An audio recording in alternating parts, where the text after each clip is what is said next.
नमस्कार। भक्ति सागर 105 में आपका एक बार फिर से स्वागत है। आज आप सुनेंगे जब हनुमान ने गरुड़, सुदर्शन चक्र और सत्यभामा तीनों का घमंड चूर किया था।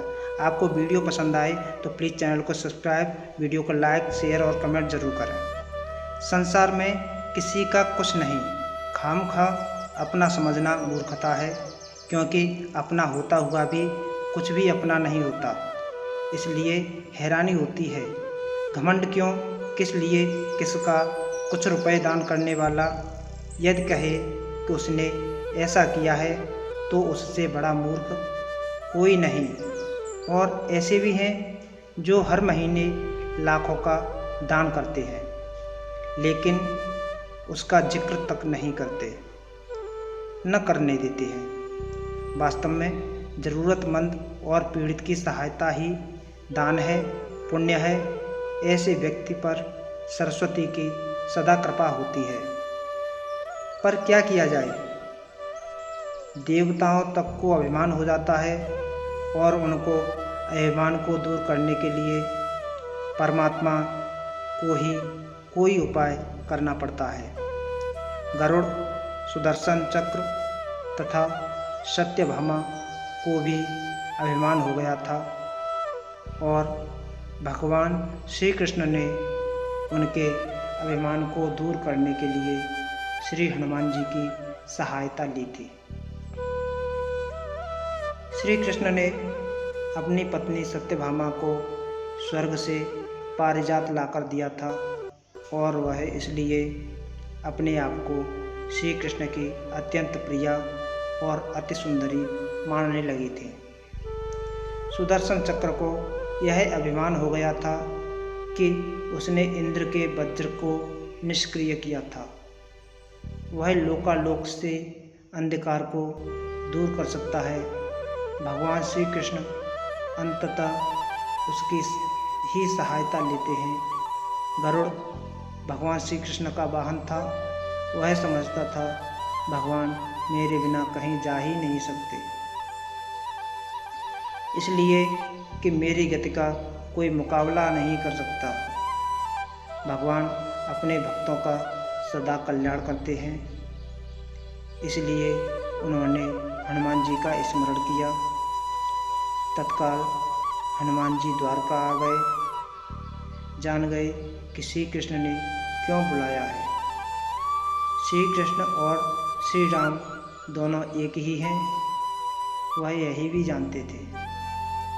इसलिए सीधे राज दरबार नहीं गए, कुछ कौतुक करने के लिए उद्यान में चले गए। वृक्षों पर लगे फल तोड़ने लगे, कुछ खाए, कुछ फेंक दिए। वृक्षों को उखाड़ फेंका, कुछ को तोड़ डाला। बाग वीरान बना दिया। फल तोड़ना और फेंक देना हनुमान जी का मकसद नहीं था। वह तो श्री कृष्ण के संकेत से कौतुक कर रहे थे। बात श्री कृष्ण तक पहुंची। किसी बानर ने राजोद्यान को उजाड़ दिया है, कुछ किया जाए। श्री कृष्ण ने गरुड़ को बुलाया, कहा जाओ सेना ले आओ, उस बानर को पकड़ कर लाओ। गरुड़ ने कहा प्रभु, एक मामूली बानर को पकड़ने के लिए सेना की क्या जरूरत है। मैं अकेला ही उसे मजा चखा दूंगा। कृष्ण मन ही मन मुस्कुरा दिए, जैसा तुम चाहो, लेकिन उसे रोको। जाकर बेनतीजे गए, हनुमान जी को ललकारा, बाग क्यों उजाड़ रहे हो, फल क्यों तोड़ रहे हो, चलो श्री कृष्ण तुम्हें बुला रहे हैं। हनुमान जी ने कहा मैं किसी कृष्ण को नहीं जानता, मैं तो श्री राम का सेवक हूँ, जाओ कह दो मैं नहीं आऊँगा। गरुड़ क्रोधित होकर बोला तुम नहीं चलोगे तो मैं तुम्हें पकड़ कर ले जाऊँगा। हनुमान जी ने कोई उत्तर नहीं दिया। गरुड़ की अनदेखी कर वह फल तोड़ते रहे। गरुड़ को समझाया भी, बानर का काम फल तोड़ना और फेंकना है। मैं अपने स्वभाव के अनुसार ही कर रहा हूँ, मेरे काम में दखल न दो। क्यों झगड़ा लेते हो? जाओ, मुझे आराम से फल खाने दो। गरुड़ नहीं माना। तब हनुमान जी ने अपनी पूँछ बढ़ाई और गरुड़ को दबोच लिया। उसका घमंड दूर करने के लिए कभी पूँछ को ढीला कर देते। गरुड़ कुछ सांस लेता और जब कसते तो गरुड़ के प्राण ही निकल रहे हो। हनुमान जी ने सोचा, भगवान का वाहन है, प्रहार भी नहीं सह सकता, लेकिन इसे सबक तो सिखाना ही होगा। पूँछ को एक झटका दिया और गरुड़ को दूर समुद्र में फेंक दिया। बड़ी मुश्किल से वह गरुड़ दरबार में पहुंचा। भगवान को बताया, वह कोई साधारण वानर नहीं है, मैं उसे पकड़कर नहीं ला सकता। भगवान मुस्कुरा दिए। सोचा, गरुड़ का घमंड तो दूर हो गया, लेकिन अभी इसके वेग के घमंड को चूर करना है। श्री कृष्ण ने कहा, गरुड़ हनुमान श्री राम जी का भक्त है, इसीलिए आया। यदि तुम कहते कि श्री राम ने बुलाया है तो फौरन भागे चले आते। हनुमान अब मलय पर्वत पर चले गए हैं। तुम तेजी से जाओ और उससे कहना, श्री राम ने उन्हें बुलाया है। तुम तेज उड़ सकते हो, तुम्हारी गति बहुत है, उसे साथ ही ले आना। गरुड़ वेग से उड़े, मलय पर्वत पर पहुँचे। हनुमान जी से क्षमा मांगी। कहा भी, श्री राम ने आपको याद किया है, अभी आओ मेरे साथ, मैं तुम्हें अपनी पीठ पर बिठाकर मिनटों में द्वारिका ले जाऊंगा। तुम खुद चलोगे तो देर हो जाएगी, मेरी गति बहुत तेज है, तुम मुकाबला नहीं कर सकते। हनुमान जी मुस्कुराए, भगवान की लीला समझ गए। कहा, तुम जाओ, मैं तुम्हारे पीछे ही आ रहा हूँ। द्वारका में श्री कृष्ण राम रूप धारण कर सत्यभामा को सीता बना सिंहासन पर बैठ गए। सुदर्शन चक्र को आदेश दिया, द्वार पर रहना, कोई बिना आज्ञा अंदर न आने पाए।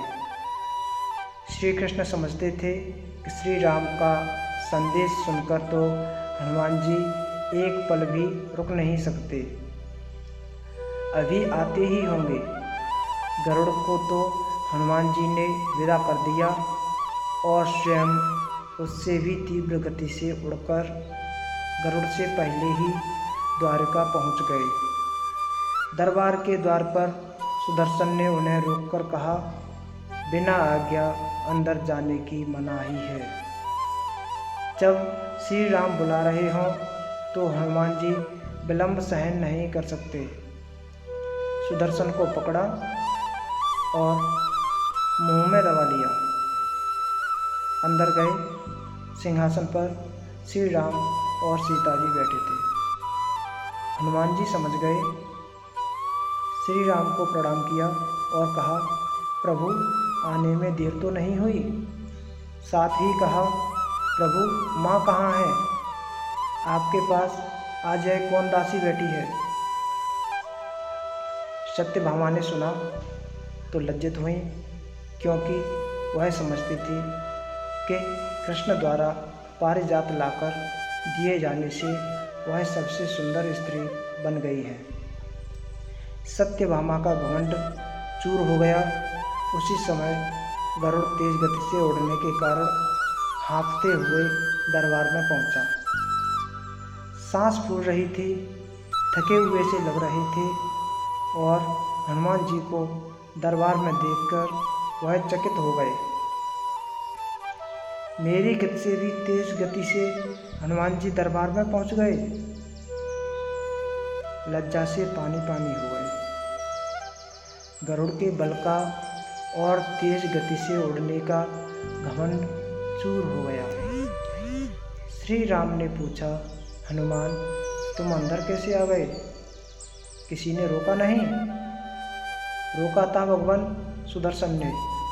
मैंने सोचा आपके दर्शनों में विलम्ब होगा, इसलिए उनसे उलझा नहीं, उसे मैंने अपने मुंह में दबा लिया था। और यह कहकर हनुमान जी ने मुंह से सुदर्शन चक्र को निकालकर प्रभु के चरणों में डाल दिया। तीनों के घमंड चूर हो गए। श्री कृष्ण यही चाहते थे। श्री कृष्ण ने हनुमान जी को गले लगाया, हृदय से हृदय की बात हुई और उन्हें विदा कर दिया। परमात्मा अपने भक्तों में, अपने निकटस्थों में अभिमान रहने नहीं देते। श्री कृष्ण सत्यभामा, गरुड़ और सुदर्शन चक्र का घमंड दूर न करते तो परमात्मा के निकट रह नहीं सकते थे, और परमात्मा के निकट रह ही वह सकता है जो मैं और मेरी से रहित है। श्री राम से जुड़े व्यक्ति में कभी अभिमान हो ही नहीं सकता। न श्री राम में अभिमान था, न उनके भक्त में, हनुमान में।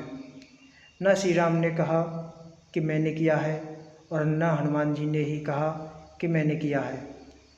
इसलिए दोनों एक हो गए, न अलग थे न अलग रहे।